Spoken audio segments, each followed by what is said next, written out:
గురుగారు నమస్కారం. గురుగారు శ్రీమాత్రే నమః అండి. గురుగారు రుద్రాక్షలు ఈ మధ్యన హీరోలు వేసుకుంటున్నారని చెప్పి చాలామంది మనం ధరించడం చూస్తూ ఉన్నాము.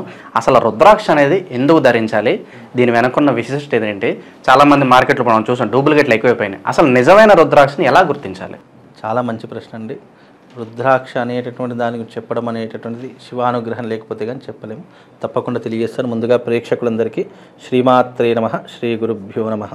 నమస్తే అస్తు రుద్రరూపాయ మహాదేవాయతే నమః. రుద్రాయ రౌద్రరూపాయ మహారుద్రాయతే నమో నమః.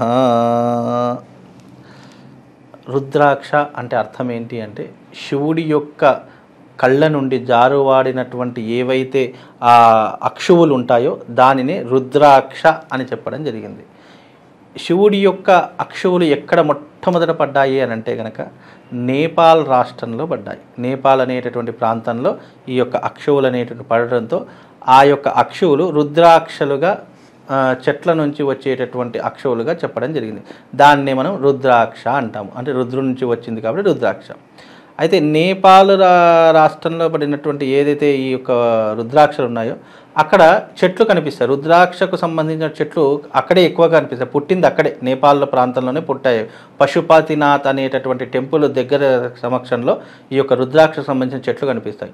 ఇందులో అనేక రకాలైనటువంటి రుద్రాక్షలు ఉంటాయి. ఈ ఏకముఖి, ద్విముఖి, త్రిముఖి, చతుర్ముఖి, పంచముఖి, షష్టముఖి, అష్టముఖి, నవముఖి, దశముఖి, ఏకాదశముఖి, ద్వాదశముఖి, త్రయోదశముఖి, ఇలా అనేక రకాల ముఖాలతో కూడుకున్నటువంటి రుద్రాక్షలు ఉంటాయి. మనకు తెలిసిందల్లా ఏకముఖి లేదా ద్విముఖి లేదా పంచముఖి, ఇవి మాత్రమే ఎవరికైనా తెలిసినటువంటివి, ఇన్ జనరల్గా చెప్పేటటువంటివి. కానీ ఇందులో అనేక రకాలైనటువంటి రుద్రాక్షలు ఉంటాయి. ఆ రుద్రాక్ష అనేటటువంటి ఎందుకు వేసుకోవాలంటే, నెగిటివ్ ఎనర్జీ ఏదైతే ఉంటుందో దాని నుంచి మనం అధిగమించడానికి, నెగిటివ్ ఇంపాక్ట్ మన మీద పడకుండా ఉండడానికి రుద్రాక్షలు అనేటటువంటి ధరిస్తాము. కొన్ని జ్యోతిష గ్రంథాలలో ఏ నక్షత్రం వారు ఏ రుద్రాక్ష ధరిస్తే బాగుంటుంది అనేటటువంటిది కూడా జ్యోతిష గ్రంథంలో చెప్పడం జరిగింది. ఇప్పుడు మనకి 27 నక్షత్రాలు. ఈ 27 నక్షత్రాలలో 12 రాసులు, 12 రాసులలో మళ్ళీ 108 పాదాలు. ఇలా ఏ పాదం వారు, ఏ నక్షత్రం వారు, ఏ రాశి వారు ఎలాంటి రుద్రాక్ష ధరించాలి అనేటటువంటిది జ్యోతిష గ్రంథంలో చెప్పారు. సో అలా వ్యక్తిగత జాతకం బట్టి ఏది వేసుకుంటే బాగుంటుంది అనేది వ్యక్తిగత జాతక ప్రకారంగా రుద్రాక్ష వేసుకోవచ్చు. నార్మల్గా నాకు దేహం బాగాలేదు, పిచ్చి పిచ్చి కలలు పడుతున్నాయి, ఆలోచనలు బాగుండట్లేదు, నరదృష్టికి నాపరాయైన పగులుతుందని ఒక సామెత ఉంది. అలా నరదృష్టి నా మీద చాలా ఉంది అనుకునే ప్రతి ఒక్కరు కూడా రుద్రాక్ష ధరించవచ్చు. రుద్రాక్ష కేవలం జాతకానికి ముడిపడి ఉన్నటువంటిది కాదు. రుద్రాక్ష అనేటటువంటిది శివుడి యొక్క అనుగ్రహం కోసం ధరించేటటువంటిది. మానవాళికి, మనుష్య జన్మకు అదొక రక్షణ కవచంలా ఏర్పడేటటువంటిదే రుద్రాక్ష. రుద్రాక్ష ఎవరైనా ధరించవచ్చు. కాకపోతే కొన్ని జాతకాలకు ఫలానా ఈ ముఖం ధరిస్తే బాగుంటుంది, నువ్వు పంచముఖి ధరిస్తే బాగుంటుంది, నువ్వు ఏకముఖి ధరిస్తే బాగుంటుంది, నువ్వు షష్టముఖి ధరిస్తే బాగుంటుంది అని కొన్ని జాతకానికి కొన్ని రుద్రాక్షలు అనేటటువంటివి మనకు చెప్పడం జరిగింది. ఆయా జాతక ప్రకారం వేసుకోవచ్చు. లేదు నాకు జాతకమే లేదు, పుట్టినప్పటి నుంచి నా రాశి తెలియదు, నక్షత్రం అనుకునేటటువంటి వాళ్ళకి సాధారణంగా వేసుకునేటటువంటి రుద్రాక్ష పంచముఖి రుద్రాక్ష. అది ఎవరైనా వేసుకో, అది యూనివర్సల్ అన్నమాట. చాలా పవర్ఫుల్. పంచముఖి రుద్రాక్ష ఎవరైనా వేసుకోవచ్చు. యూనివర్స్ ఎవరైనా అది కనెక్ట్ అవుతుంది పంచముఖి. గురుగారు ఇన్ని రుద్రాక్షలు చెప్పారు కాబట్టి నా టెన్షన్ అంతా మీ మాలమే పడింది. సో చూస్తున్నట్లయితే ఉన్న రుద్రాక్షలన్నీ మీ మాలలో ఉన్నట్టున్నాయి. ఒకసారి ఎన్ని రుద్రాక్షలు ఉన్నాయి, అది ఎక్కడి నుంచి తెప్పించారు, వాటి విశిష్టత ఏంటి మా కోసం వివరించండి. అయితే ఈ రుద్రాక్షని స్పెషల్గా చేయించుకున్నానండి. ఇక్కడ ఈ రుద్రాక్ష స్పెషల్ ఎందుకు అని అంటే కనుక, దీంట్లో ఏకముఖి రుద్రాక్ష నుంచి మనకు ఎన్ని రుద్రాక్షలు అవైలబుల్ ఉన్నాయో అవన్నీ కూడా ఒక్కొక్కటి వేసుకోవడం నాతో కాదు కాబట్టి అవన్నీ కూడా ఒకే మాలలా చేసుకొని, ఇది నేను నేపాల్ వెళ్ళినప్పుడు, పశుపతినాథ్ టెంపుల్కి వెళ్ళినప్పుడు అక్కడ నేను స్వయంగా ఆర్డర్ ఇచ్చి చేసుకున్నాను. దీనికోసం వారం రోజులు అక్కడే ఉండవలసిన పరిస్థితి వచ్చింది. కాబట్టి సరే, మనకు భగవంతుడు అన్నీ ఇచ్చాడు, ఐశ్వర్యం ఇచ్చాడు, అన్నీ ఇచ్చాడు, సరే మనం కూడా రుద్రాక్ష వేసుకుంటే బాగుంటుంది, శివుడి అనుగ్రహం మనకు కలుగుతుంది అనే ఒక దాంతో నేను ఈ రుద్రాక్షని ఇక్కడ ఏకముఖి, ద్విముఖి, త్రిముఖి, చతుర్ముఖి, పంచముఖి, షష్టముఖి, నవముఖి, దశముఖి, ఏకాదశముఖి, తర్వాత ద్వాదశముఖి, ఇలా ఎన్ని రకాల ముఖాలు ఉన్నాయో నాకు ఎక్కడి వరకు అక్కడ దొరికాయో అన్నీ కూడా తీసుకొని నేను ఒక మాలలాగా చేసుకున్నాను. ఇందులో ఈ రుద్రాక్ష లేదు అనడానికి లేదు. దీంట్లో మ్యాక్సిమం అన్ని ముఖాల రుద్రాక్షలు ఒకే మాలలో ఉన్నాయి. సో పుణ్యం అంతా మీ దగ్గరే ఉంది మొత్తానికి. పుణ్యం అని చెప్పుకోలేం, కానీ ఎందుకో నాకు అనిపించింది, పశుపతినాథ్ టెంపుల్కి నేను వెళ్ళినప్పుడు అక్కడ స్వామివారి దర్శనం చేసుకున్న, అబ్బా నాకు నాకు రుద్రాక్ష దొరికితే బాగుండేది. కానీ నేను నాకు జరిగిన అదృష్టం ఏంటంటే నేను ఎక్కడ షాప్లో కొనలేదు. ఇవన్నీ కూడా స్వయంగా చెట్టు నుంచి తెంపుకొని వచ్చి దాన్ని పగలగొట్టి దాని నుంచి ఏ రుద్రాక్ష వస్తుందో ఆ రుద్రాక్ష ఏకముఖ, ద్విముఖ, త్రిముఖ అనేటటువంటిది చూసి దాని నుంచి నేను మాల చేసుకున్నాను. మీరు అన్నట్టుగా ఈ మధ్యకాలం చాలా డూప్లికేట్స్ వస్తున్నాయి. మాల కూడా మీరు చేసుకున్నదే? నేను చేసుకున్నా. మీరు అన్నట్లుగా డూప్లికేట్స్ చాలా వస్తున్నాయి. అసలు నిజమైన రుద్రాక్షని ఎలా గుర్తించాలి? నిజమైన రుద్రాక్షను గుర్తించడానికి సైంటిఫిక్ రీజన్స్ చాలా ఉన్నాయండి. అందులో మనకు మిషన్లో పెట్టి గుర్తించేటటువంటి కొన్ని ఉన్నాయి. చాలామంది అంటే పెద్దవాళ్ళు చెప్తున్నటువంటి అంశాలు ఏంటంటే అది పాలలో వేసి చూడాలి, నీళ్ళల్లో వేసి చూడాలి, కొన్ని ఔషధాలలో వేసి చూస్తే అది ఒరిజినలా కాదా అని తెలుస్తుంది అని చెప్పి చాలా రకాలుగా అంటూ ఉంటారు. అది ఎంతవరకు వాస్తవం? ఎందుకంటే ఒక ఒరిజినల్ వస్తువు దొరుకుతుంది అన్నప్పుడు దాన్ని వెంటనే డూప్లికేట్ వస్తువు స్టార్ట్ అయిపోతూ ఉంటుంది. ఏ రకంగా మనం ఇండియా ఒక మంచి ఫోన్ కనిపెట్టారు, అదే మోడల్లో చైనా వస్తువులు ఫోన్లు వస్తుంటాయి. ఆ మధ్యకాలం చాలా వచ్చేవి కాపీ రైట్స్. అలా చాలా మట్టుకు నెగిటివ్స్ ఈ డూప్లికేట్స్ వచ్చేస్తున్నాయి. దాన్ని కనిపెట్టడం అని చాలా కష్టం అండి. ఇప్పుడు డూప్లికేట్స్ అనేటటువంటి వస్తువులు రుద్రాక్షలలో కానీ, మనం ధరించే జాతి రత్నాలలో కానివ్వండి, ఇలాంటి స్ఫటికంలో కానివ్వండి, ఇవి చాలా మట్టుకు అంటే 100కి 90% డూప్లికేటే అండి. ఒరిజినల్ అనేటట్టు దొరకడం అంత ఈజీ కాదు. ఒకవేళ ఒరిజినల్ దొరికినా అది మనం కొనేంత రేంజ్ అయితే ఉండదు. చాలామందికి 100% నీకు ఒరిజినల్ ఇప్పుడు మన ఎగ్జాంపుల్ చెప్తానండి. ఇప్పుడు మామూలు మనం ఒప్పో ఫోను, వివో ఫోను, వీటన్నిటి కంపెనీ ఫోన్లే. కాకపోతే దీనికంటే బ్రాండ్ హయ్యర్ అండ్ బ్రాండ్ ఏంటి? IPhone company. ఇప్పుడు ఐఫోన్ని కూడా డూప్లికేట్ చేసేసి అమ్మేస్తున్నారు, అంటే లోగో మార్చేసి అమ్మేస్తున్నారు. అది ఐఫోనా డూప్లికేటా మనం కనుక్కోలేము. అలాగే ఇలాంటి విషయాలలో కూడా ఇలాంటివి డూప్లికేటా ఒరిజినలా అనేటటువంటిది చాలామంది తెలుసుకోలేనటువంటి విషయం. ఒకవేళ ఒరిజినల్ దొరికింది, ఇప్పుడు ఎగ్జాంపుల్ నల్ల పసుపు, బ్లాక్ టర్మరిక్ అని చెప్పేసి ఉంటుంది. బ్లాక్ టర్మరిక్ అనేటటువంటిది చాలా మట్టుకు ఏంటి అంటే ఒరిజినల్ దొరకడం చాలా కష్టం. ఒకవేళ ఒరిజినల్ ఉంది, బ్లాక్ టర్మరిక్ అనేటటువంటిది అది విరగకొడితే చాలా మట్టుకు అది బ్లూ రంగులో వస్తుంది, అంటే నీలి రంగులో ఉంటుంది. మనం ఎల్లో కలర్ పసుపు విరగొట్టామనుకోండి ఎల్లో కలర్లో ఉంటుంది. బ్లాక్ టర్మరిక్ అనేటటువంటిది నీలి రంగులో ఉంటుంది. చాలామంది ఏమనుకుంటారు, బ్లాక్ టర్మరిక్ నల్ల పసుపు అనేది పూర్తిగా నల్లగా ఉంటుంది.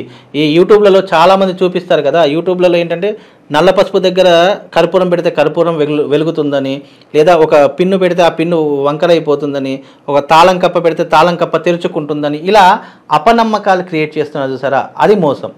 ఎప్పుడైనా ఇప్పుడు ఒక నల్ల పసుపు దగ్గర తాళం కప్ప పెడితే ఆటోమేటిక్గా తాళం తెరుచుకుంటుంది అని అనుకున్నప్పుడు బ్యాంకులకు ఎవరు తాళాలు వేసుకుంటారు? ఇంటికి ఎవరు తాళాలు వేసుకుంటారు? నల్ల పసుపు పెట్టి వెంటనే తాళాలు తీసేసుకుంటారు కదా. కాబట్టి ఇవన్నీ కూడా మనిషిని అపోహ పెట్టేటటువంటివి మాయాజాలు. అంటే ఈ కనికట్టు చేసే వాళ్ళు ఉంటారు చూసారా, మెజిషియన్స్ అంటారు, మ్యాజిక్ చేసేవాళ్ళు. అలా మ్యాజిక్లు చేసేసి మనల్ని భ్రమలో పెట్టేటటువంటి వారు వీళ్ళందరూ.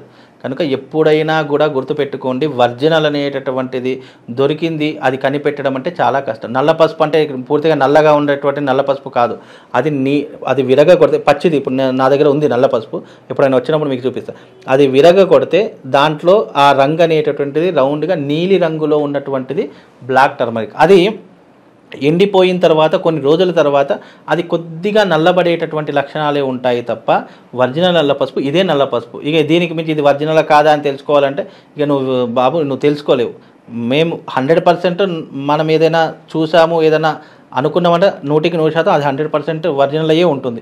డూప్లికేట్ అంటే అసలు దాని జోలికి కూడా మనం వెళ్ళాము. కాబట్టి ఇది అన్ని రుద్రాక్షలు ఒకే మాలలా ధరిస్తే కనుక నాకెందుకో ఇది ధరించినప్పటి నుంచి బాగా అనిపించింది. ఆ పరమేశ్వరుడు నాతో ఉన్నాడు అనేటటువంటి భావన నాలో కలిగింది. కాబట్టి అందుకే ఈ రుద్రాక్ష ప్రతి వీడియోలో ఈ రుద్రాక్ష నా మెడలోనే ఉంటుంది. ఎందుకంటే ఇది ఉంటే శివుడు నా దగ్గర ఉన్నట్టుగా నేను భావన చేసుకుంటాను. కాబట్టి రుద్రాక్షలు అంటే ఎందుకు వేసుకుంటాము అని అంటే కనుక ప్రతి ఒక్క మనిషి యొక్క స్వభావము ఎదుటి వారి మీద ఎలా పడుతుందో తెలుసా, నెగిటివ్ ఇంపాక్ట్ అంటూ ఉంటాం. చెడు దృష్టి, నరదృష్టి ఏంటి చాలా మట్టుకు వింటూ ఉంటాం. అలాంటివి ఎలా మనం పసిగడతామని అంటే కనుక మనము మనం ఇలా కూర్చున్నామండి, మన ఇద్దరం ఫ్రెండ్స్. ఈ ఫ్రెండ్స్ మధ్యలో మనం ఇద్దరు ఇలా కూర్చున్నాం అనుకోండి, మీరు మాట్లాడే విధానం నాకు చాలా బాగానే ఉంది, అనుకునే విధానం బాగానే ఉంది, కానీ మనసులో ఒక విధానం ఉంటుంది సార్, నెగిటివ్గా అనే థాట్స్ కొన్ని వస్తాయి. అబ్బా వీడు నాకంటే వెనుకొచ్చాడు, నాకంటే ముందు వెళ్ళిపోయాడు, అబ్బా వీడు నాశనం అయిపోతే బాగుంటుంది, లేదా వీడి దగ్గర ఉన్న డబ్బు ఎవరైనా దోచుకొని పోతే బాగుంటుంది అని మనసులో కొన్ని ఫీలింగ్స్ వచ్చేస్తుంటాయి. లేదు ఒక ఉద్యోగంలో 2 ఉద్యోగస్తులు ఉన్నారనుకోండి, ఒక కెమెరామ్యానే ఉన్నాడు లేదా ఒక ఆర్టిస్టే ఉన్నాడు, అబ్బా వీడు నాకంటే వెనుకొచ్చి నాకంటే ముందుకు వెళ్ళిపోతున్నాడు, నాకంటే ఇంపాక్ట్ అనేది మన మీద ఉంటుందంటారు. ఎక్కువ సంపాదిస్తున్నాడు అనేటటువంటిది ఆ ఫీలింగ్స్, ఆ భావన ఎట్లా ఉంటుందో తెలుసా? ఆ ఫీలింగ్స్, ఆ భావన ఎదుటి వారి మీద పడి నరదృష్టి పడి అతని జీవితాన్ని నాశనం చేసేటటువంటి లక్షణాలు ఉంటాయి. అది కంటికి కనిపించదు. మరి అది ఎలా ఉంటుంది? మన భావాలు, ఇప్పుడు ఎగ్జాంపుల్ మనం వాడుకున్నటువంటి వస్తువులు ఏవైతే ఉంటాయో మన శరీరంలో ఉన్నటువంటి కొన్ని ఆలోచనలు ఆ వస్తువుకి అంటుకుంటాయట. అది శాస్త్రంలో ఉన్నటువంటి గొప్పతనం ఏంటంటే శాస్త్రం కొన్ని నమ్మలేనటువంటి నిజాలు కూడా చెప్తాయి. అందుకే మన క్లాత్స్ కానివ్వండి, మనం వేసుకునే చెప్పులు కానివ్వండి, మనం ఉన్నటువంటి తల వెంట్రుకలు కానీ ఇవన్నీ పాతకాలంలో ఎవరికి ఇచ్చేవాళ్ళు కాదు. బికాజ్ ఎందుకు? దానివల్ల ఏదైనా చెడు ప్రయోగాలు చేస్తారేమో అని. చెడు ప్రయోగాలు ఎందుకు చేస్తారు? ఆ మనిషి వాడుకున్నటువంటి వస్త్రం కానివ్వండి ఏదైనా కావాలి అని ఎందుకు అడుగుతారు అంటే దాని యొక్క ఇంపాక్ట్, ఆ మనిషిలో ఉన్నటువంటి ఇంపాక్ట్ వాడు ధరించేటటువంటి బట్టల మీద, వాడు దూసుకునేటటువంటి దువ్వెన మీద, వాడి తలలో ఉన్నటువంటి వెంట్రుకల మీద, వాళ్ళు నడిచేటటువంటి చెప్పులలో ఇవన్నీ ఇంపాక్ట్ మనిషి యొక్క స్వభావాలు దాన్ని అంటిపెట్టుకొని ఉంటాయి. అందుకే అలాంటి వస్తువులు బయటకు ఇవ్వకూడదు. ఒకరు వాడినటువంటి వస్తువులు ఇంకోళ్ళు వాడకూడదని ఇందుకే చెప్తారన్నమాట. ఒక వ్యక్తి ఒక రాక్షసుడి యొక్క వస్తువులు మనం వాడామనుకోండి, మనకు ఆ గుణాలు కూడా రాక్షస గుణాలే వస్తాయి. కనుక ఎప్పుడైనా నెగిటివ్ ఇంపాక్ట్ నుండి దూరం కావడానికి ఇలాంటివి దైవికపరమైనటువంటి మాలలు ధరించడం వల్ల మనకేదో ఇప్పుడు ఏదైనా నమ్మకం మీదనే ఆధారపడి ఉంటుందండి.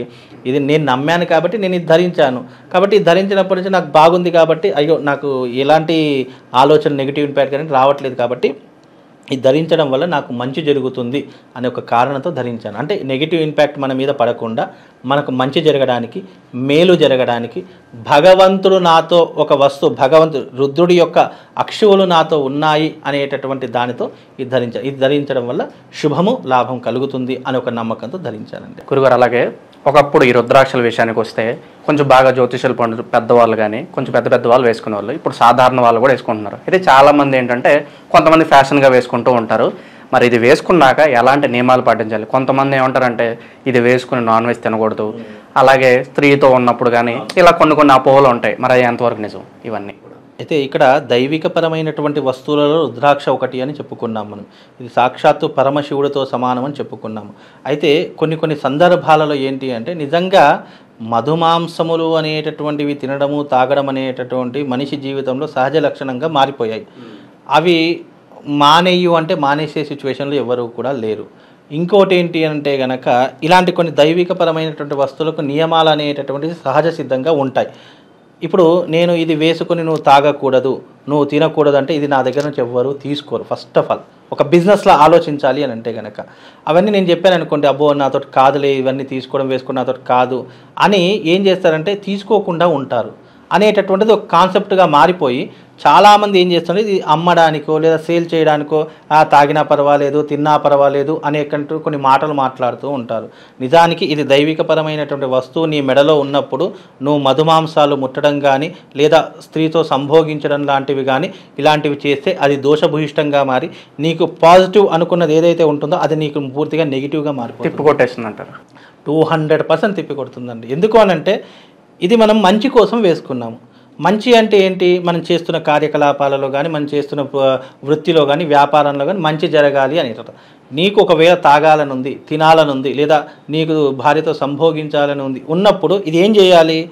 దేవుని పూజామంది, ఇది ఇంట్లో ఉన్నప్పుడు అవసరం లేదు. ఎగ్జాంపుల్, ఇంట్లో ఉన్నప్పుడు నీకు ఏం అవసరము? నువ్వు ఇంట్లో ఉన్నప్పుడు పూజామందిరంలో పెట్టుకుంటే నువ్వు ఏం చేసుకున్నా ఎవ్వరూ అడగరు.